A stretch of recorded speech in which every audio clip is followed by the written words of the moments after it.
આગળ વાત કરીએ પોરબંદરની. પોરબંદરના કુણવદર રોજડા ગામે દબાણ હટાવ કામગીરી. ખેતરે જવાના રસ્તા પર થયેલા દબાણ પર તંત્રનું બુલડોઝર ફર્યું. રસ્તા પરના દબાણ હટાવીને રસ્તો 30 ફૂટ પહોળો કરાયો. ગ્રામ્ય મામલતદારની દેખરેખ હેઠળ કાર્યવાહી કરવામાં આવી. પોરબંદર વહીવટી તંત્રએ સ્વેચ્છાએ દબાણ હટાવવા માટે નોટિસ આપી હતી. નોટિસ મળ્યા પછી પણ દબાણ ન હટાવતા કાર્યવાહી કરવામાં આવી. તો આ દ્રશ્ય તમારી ટીવી સ્ક્રીન પર તમે જોઈ રહ્યા છો પોરબંદરથી સામે આવ્યા છે, જ્યાં કુણવદર રોજડા ગામે દબાણ હટાવવાની કામગીરી શરૂ કરવામાં આવી. પૂર્વે નોટિસ આપવામાં આવી હતી, પરંતુ નોટિસ આપ્યા બાદ પણ દબાણ ન હટતા તંત્રએ બુલડોઝર ફેરવ્યું છે. ખેતરે જવાના રસ્તા પર થયેલા દબાણ પર તંત્રનું બુલડોઝર ફર્યું. આ મુદ્દે વધુ માહિતી આપી રહ્યા છે સંવાદદાતા જય થાનકી.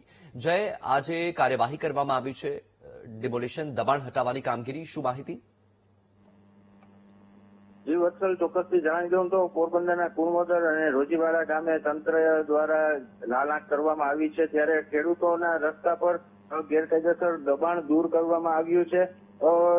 દબાણકર્તાઓએ માત્ર 30 ફૂટનો રોડ છે, માત્ર 4 ફૂટનો રાખવામાં આવ્યો હતો. અગાઉ નોટિસ પણ મામલતદાર દ્વારા દેવામાં આવી હતી, પરંતુ કોઈ પણ જાતની કાર્યવાહી કરવામાં ન આવી.